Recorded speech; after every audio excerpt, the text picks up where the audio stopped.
Hello everybody, Sneaky Chiefy back again with another AOE Leagues 2v2 matchup. Game 1 in this matchup versus, Team TAW versus the Noobstans, I believe is the green and yellow team's name. First one was on Gold Rush and it went to Team TAW. And Game 2 here will be Team TAW's home map, which is Yucatan. And in red is Blank Spot playing as the Britons, and if you've watched some of the other AOE League 2v2 matchups with Stigs and Blank Spot, you'll see that Britons and Franks teaming up against all history professors' experience, teaming up on Yucatan to great effect. So Britons going archers, crossbowmen, and Franks going knights, and they tend to double their focus on one player in early Castle Age with that combination and try to knock that one player out of the game early, and then they'll shift focus to attack the other player. And Yucatan is an interesting map. There's a lot of water that doesn't really serve as fishing or transit. It really serves to kind of break the map up, and it almost is like I call it a Black Forest type map, because you tend to get these little lanes, these little channels of land between the forests and the water. They can be easily walled, and it can create some interesting dynamics during battle. But their opponents, let's take a look at yellow, is also playing as the Britons. And it's changed. So it's no longer Shark Norton, it's OGI. I'll call him Ogie. Ogie in yellow playing as the Britons, and green is Champollion playing as the Franks. So we have basically a mirror match. I wonder if they did that. Huh. They might have done that on purpose. Champollion and Ogie. They might have gone mirror. I don't know. Interesting. So, and it's funny, the Frank players, blue and green, are on the same side, and the British yellow and red are on the same side. So this is going to be an interesting matchup. I'm looking forward to it. Again, AOE League is set up where opponents, teams of 2, will go face each other off every week, and there's 3 points up for grabs. So if one team wins both their games, they get 3 points. If it goes 1-1, a tie, both teams will get 1 point, and the team that gets 0 wins will get 0 points for that week. And at the end of the season, the points are tallied. The top teams are moved up a division, and the bottom teams are relegated down a division. And I think this is Group E. Maybe this is Group F in AOE Leagues. I am also competing in AOE Leagues 2v2. I'm in the last group, which I think is Group G.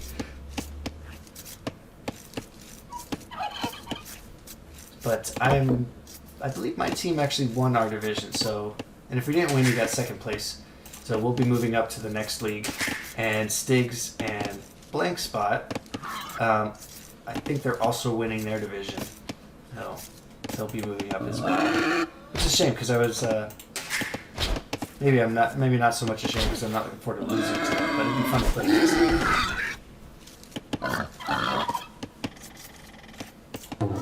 Capture Age lagging a bit. Yucatan's also an interesting map because there's a ton of food out there. Look at all this deer up for grabs over here. A bunch of boar. Players start with 2 boar nearby, but there's more boar to be had elsewhere, not far away. And a lot of extra geese as well for the taking, as you can see here. 9 geese still to be collected. So Mongols tends to be a good pick, but so does Britons. Britons tends to be a good pick on this just because of all the herdables that are available to you. And it looks like Capture Age is struggling a bit here.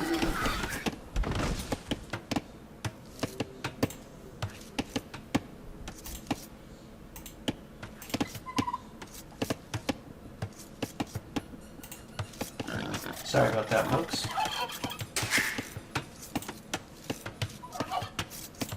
Oh, look at Green's got both his berry bushes right next to each other. That's really helpful. As you can see, 2 berry bushes for each player.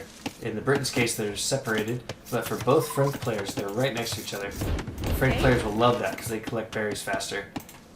And yeah, even even red has both his berries right next to each other. So maybe that's why Franks, and I'm just thinking about why Franks and Britons are chosen by Blank Spot and Godfather every time. In addition to being just a great combination of knights and archers, the civ bonus of collecting herdables faster and collecting berries faster come into play on a map like Yucatan as well. So very interesting. Very interesting scout fight going on here. Looks like and they're both British scouts too, oddly enough. Oh, that's an interesting hole. Blank Spot will want to clear that up. Tell you what, I am going... Alright, I'm back. Got it all figured out. User error. I clicked the slow play instead of the regular play, which is why Capture Age was moving so slowly. So, we should be back. Yep, villagers hammering at normal speed. Scout battle ended where yellow ran back home and red ran away.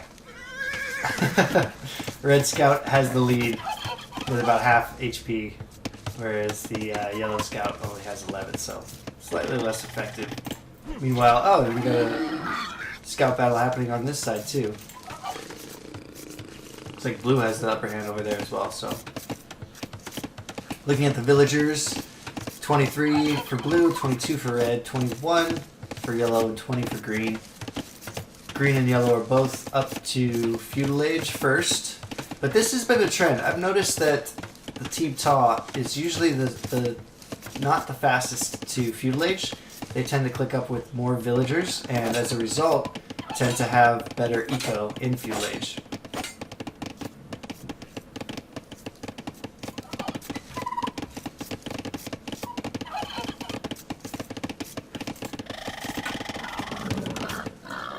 Take a look at what blue has scouted out so far. Not too much beyond his home base.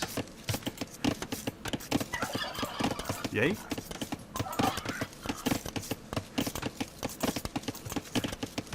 Mandatum.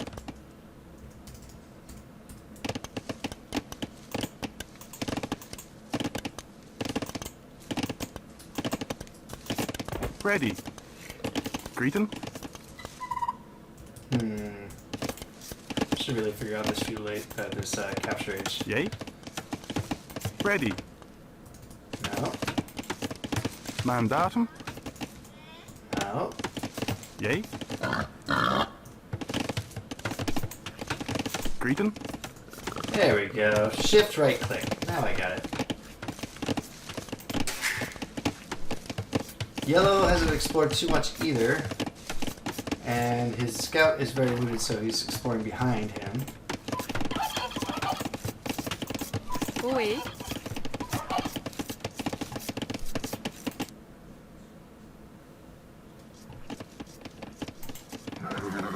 And Champollion, kind of the same, so not a lot of scouting going on Mandatum. for all the players. I think Red might have the best scouting at this point. He's got his... Oh, did he steal some sheep? Stole some geese. Good for you, Red. Probably swiped a few when he brought his scout around looking for this TC earlier in the game and moved him off into the corner. I love it. I mean, especially for the British player who relies on these turkeys for, early food. That's 400 food that Red has denied Yellow. So good on you, Blank Spot, for that one. All players now in feudal age. Let's take a look. So that's the benefit of going up first. I talked about better eco for Team TAW, but Champollion, just like he did in Game 1, he put out some scouts and he'll look to harass Blue's eco, but Blue, just like Game 1, has walled off his eco completely. So as long as he keeps repairing palisades, these scouts should be basically useless. They might just be annoying, but they won't take any villagers out. So it's really just wasted food, in my opinion. And again, first to Castle Age, doing a fast castle build, walling up and doing fast castle is blue and red. So they're usually not the first to feudal, but they're usually the first to Castle Age. And again, we see that playing out here, all according to plan by Team TAW. A barracks going down from blue, but that's probably just so he can build a stable. Red, on the other hand, dropping his barracks. and I expect to see a archery range from red very shortly. Yellow has his archery range down. Green obviously has his stable because he's producing those scouts. And the scouts are looking for a place to attack. But Yucatan tends to be a really easy to wall map with all this forest and water.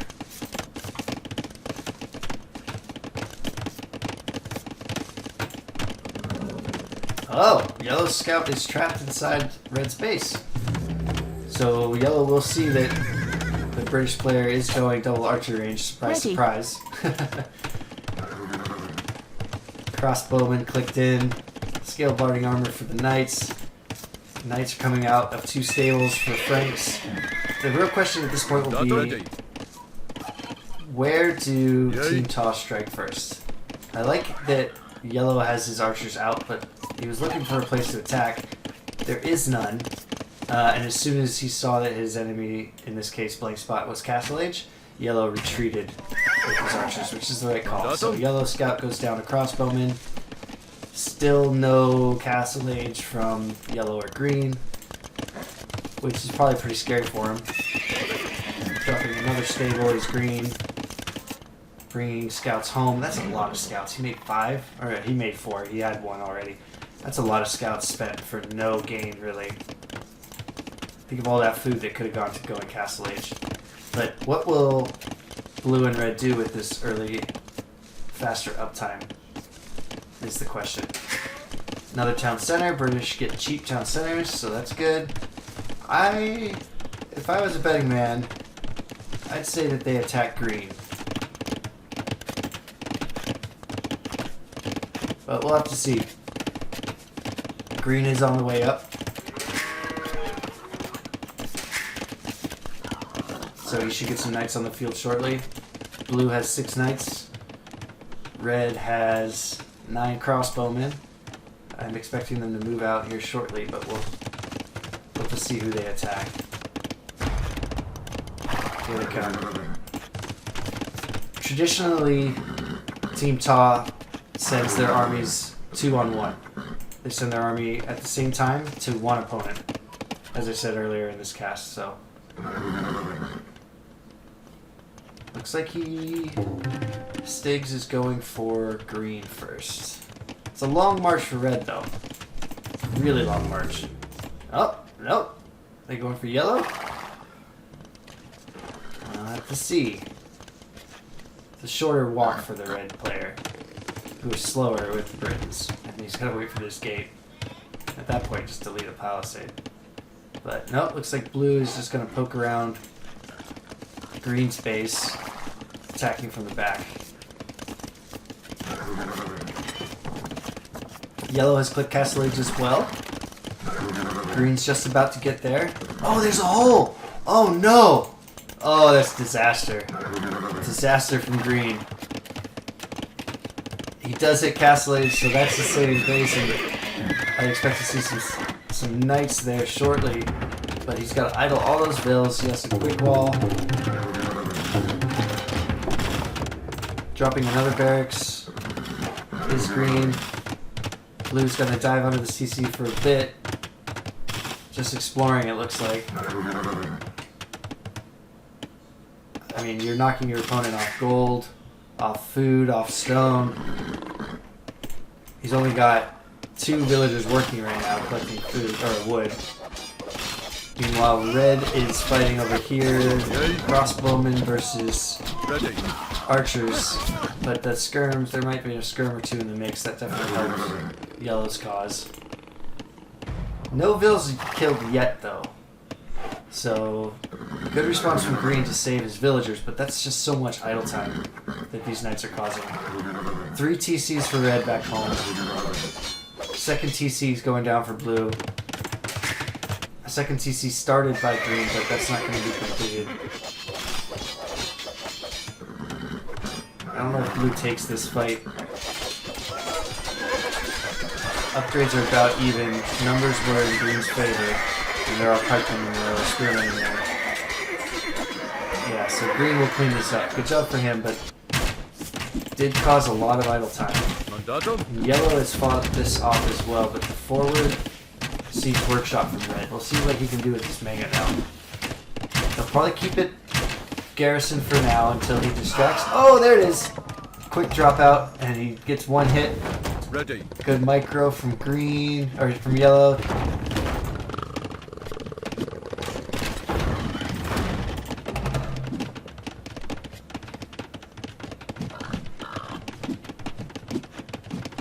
Come on, red. Pay attention. Let's pay attention to this. Another good hit. He didn't kill a lot with that one, but he... Oh, there's a big one. Boom. Green sending in nice to defend. Mangadel goes down, but so did a lot of Yellow's army. Yellow's military not existent. Although there's a Mangadel out for him. That could be the big difference. Ooh, big shot! Red loses a huge chunk of his army. And another one. Aye. Red got a little greedy. Blank spot dove in between this little lane, and yeah, yellow made him pay for sure. Ooh, vicious Jaguar. Blue coming in to help, but red now completely cleaned off the map as far as military goes. Blue's got the upper hand now at this point, though. He's got more knights. And some of those knights were weak from the earlier battle. Blue's gonna go for Manuel. It's the right call, and there's no spearman now, so Blue could fight that if he wanted to, but being more conservative. Elite skirmisher coming out from red. Interesting. 3 TCs for red, 3 TCs for blue, a third TC coming in for green, 2 TCs down for yellow.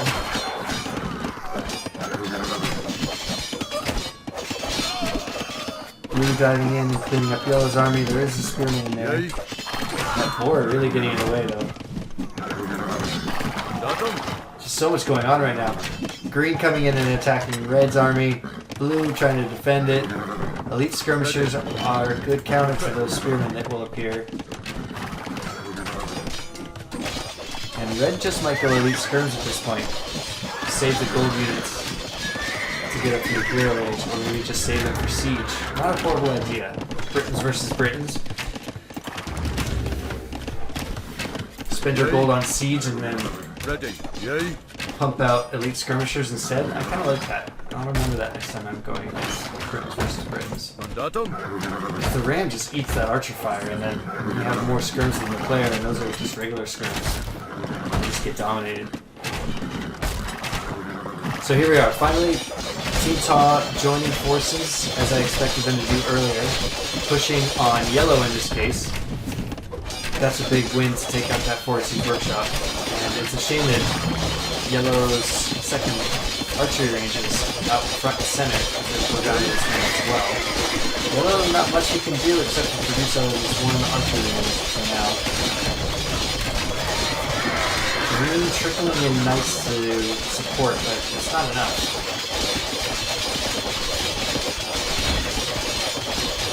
Yellow is looking in a bad way at this point. Green trying to boom at home, trying to build knights too, but he'll need to mass them up in order to come help. And that force archery range goes down.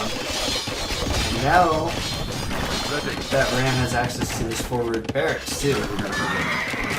So spearmen coming in, but not pikemen. So those spearmen will go down really quickly through all these skirmishers. It's a good combination. Elite skirms and knights, Frank knights. Good combo. I like this composition.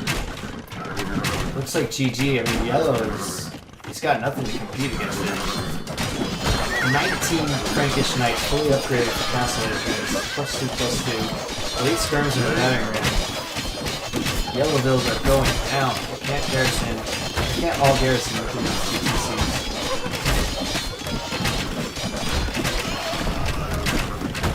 Yellow did it. Oh, he's got 3 TCs now, so he can hide a bunch of them in there. Yellow did a good job of building a second siege workshop and a second barracks factory, but look at all these villas just for the taking for blue. Yikes.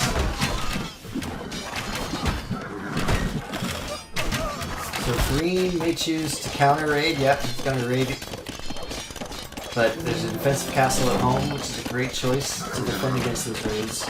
So blue's relatively safe. Those knights are in though, so they could snipe a few vills if blue is not paying attention. And there's not much military for blue back home. Yep, so blue will start to go down. Let's see how he reacts. Kind of busy back here.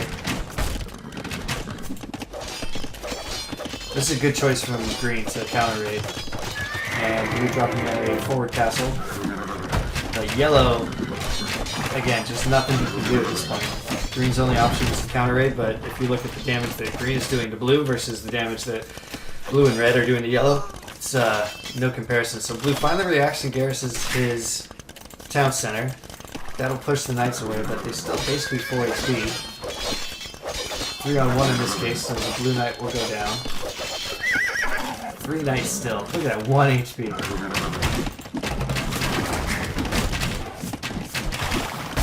Yellow doing his best to stay alive, getting Megan out on the field, but blue knights will kill that.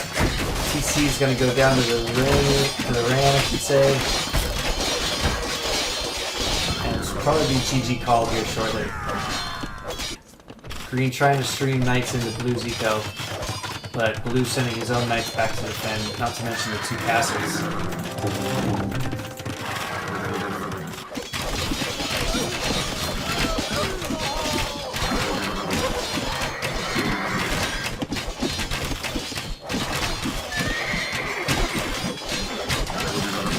If we look at the bill count, it's 159 to 101. The combined bill counts for both teams. And those green knights did a decent job, but and they're still streaming in, but it's just streaming in one at a time. Red has a ton of armor on him. And a castle from yellow. He doesn't want to quit. He wants to stay in the game.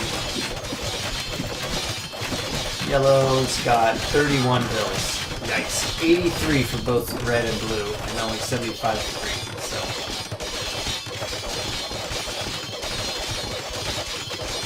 But yellow's not quitting. I'll give him that. He's sticking in it. Blue has cleared up the raids. Red is clicking to Imperial Age. Blue may just wall this area off to stop those raids. I mean, it's really easy in this map. One quick wall here. One quick stone wall here. And the raids are done. I mean, that's it. You fully wall off at that point. You can even wall this area instead of this one. Yeah, a quick wall there, and a quick wall there, and the water does the rest, and it runs all the way along the middle of the map. And the raid on yellow is stalled, so yellow will be happy with that for now. Try to reboom, but again, yellow's bill count is 31. He's got a third the bills of blue, which is 95. And red's almost an imp, so these will become Arbalasts, and we'll probably see. Well, blue doesn't, or red doesn't have a castle yet, so might just be siege rams, cap rams, and Arbalasts. But again, like I said, Team TAW attacks one player 2-on-1 and knocks him out, and then they focus efforts and they do 2-on-1 against the other player.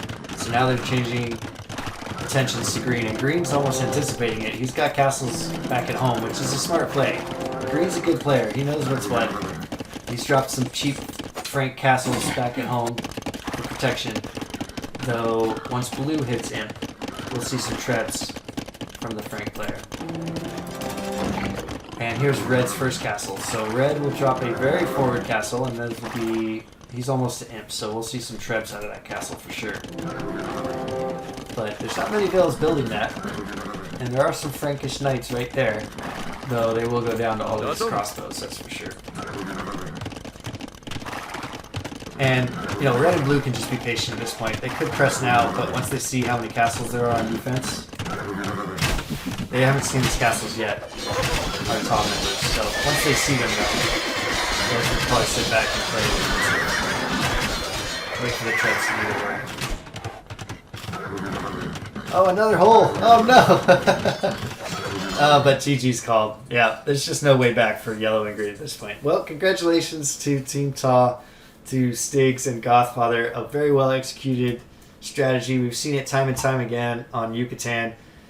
First to Castle Age, get those crossbowmen and knights working in tandem to attack one player, knock him out of the game, shift focus to the other player, knock him out of the game, and that's that for Yucatan. And that's that for this stream. Sneaky Chiefy here. I hope you enjoyed it. If you're interested in joining TAW, that's the Art of Warfare, head over to TAW.net, submit a request to join, and we'll get you a drill instructor and get you all set up. We're a gaming community. It's been around for 20 years. We just had our 20th anniversary. Pretty amazing. No joke. This is not your fly-by-night clan. We're here to stay. And there's about 90 or so Age of Empires players around the world. So wherever you're playing the game, we got a spot for you. We got a group of players who can play, that are waiting to play with you. So feel free to join. Thanks again for watching and have a great day.